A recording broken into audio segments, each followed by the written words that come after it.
माहिष्मती, ये शब्द सुनते ही हमारे दिमाग में बाहुबली फिल्म की कहानी चलने लग जाती है और इस फिल्म का नायक होता है बाहुबली, जो कि माहिष्मती साम्राज्य का शासक होता है। लेकिन क्या आपको पता है कि माहिष्मती नाम का साम्राज्य हमारे इतिहास में असल में दर्ज है। इसका मतलब ये है कि किसी समय काल में माहिष्मती नाम का साम्राज्य हमारे देश में सच में मौजूद था, और वो भी कोई छोटी मोटी रियासत नहीं, बल्कि एक पूरा का पूरा साम्राज्य। आज की इस वीडियो में हम आपको इसी माहिष्मती साम्राज्य के इतिहास के बारे में बताएंगे।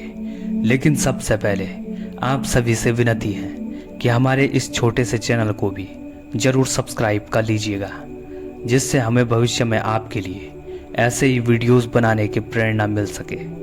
अब शुरू करते हैं बाहुबली के माहिष्मती साम्राज्य की कहानी। दरअसल माहिष्मती महाभारत काल का साम्राज्य हुआ करता था, जब भारतवर्ष में कुल 16 महाजनपद हुआ करते थे, जिनमें से 2 महाजनपद आज के मध्य प्रदेश में थे। उस समय में मध्य प्रदेश नाम का कोई भी राज्य नहीं था। उस दौर में मध्य प्रदेश में 2 महाजनपद थे, चेदी और अवंती, जिनमें चेदी साम्राज्य के सम्राट शिशुपाल थे। वहीं दूसरी तरफ अवंती महाजनपद 2 भागों में बटा हुआ था, जिनमें से पहला भाग था उत्तरी अवंती, जिसकी राजधानी वर्तमान का उज्जैन था, और दूसरा भाग था माहिष्मती। जी हाँ, माहिष्मती साम्राज्य प्राचीन भारत के 16 महाजनपदों में से एक अवंती का ही एक भाग था। और माहिष्मती का शासक बाहुबली नहीं था, वहां के सम्राट का नाम था चंडप्रद्योत, जो बहुत ही महान राजा था। जब महाभारत का युद्ध हुआ था, तब कौरवों की तरफ से चेदी और माहिष्मती के शासकों ने भी कौरवों का साथ दिया था। माहिष्मती साम्राज्य बहुत विशाल था और उज्जैन के बहुत करीब था। ये साम्राज्य मध्य प्रदेश से निकलने वाली नर्मदा नदी के तट पर मौजूद महेश्वर से लेकर गुजरात तक फैला हुआ था।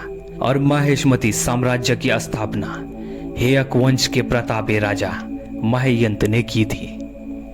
ये आज से हजारों साल पहले महाभारत काल की बात है, जिसके प्रमाण हमें सिर्फ वेदों और पुराणों में ही मिलते हैं। लेकिन हजारों साल पहले पुराने जितने भी साक्ष्य मिले हैं, उससे इस बात को झुठलाया नहीं जा सकता कि माहिष्मती नर्मदा नदी के तट पर बसाया गया एक शक्तिशाली साम्राज्य था, जो अवंती महाजनपद का एक दक्षिणी हिस्सा हुआ करता था। उम्मीद है कि आपको इस वीडियो से कुछ नया जानने को मिला होगा। अगर आपको हमारी ये वीडियो पसंद आई या भविष्य में ऐसी ही नई वीडियोस देखना चाहते हैं, तो हमारे चैनल नॉलेज प्लेनेट को भी जरूर सब्सक्राइब कीजिएगा।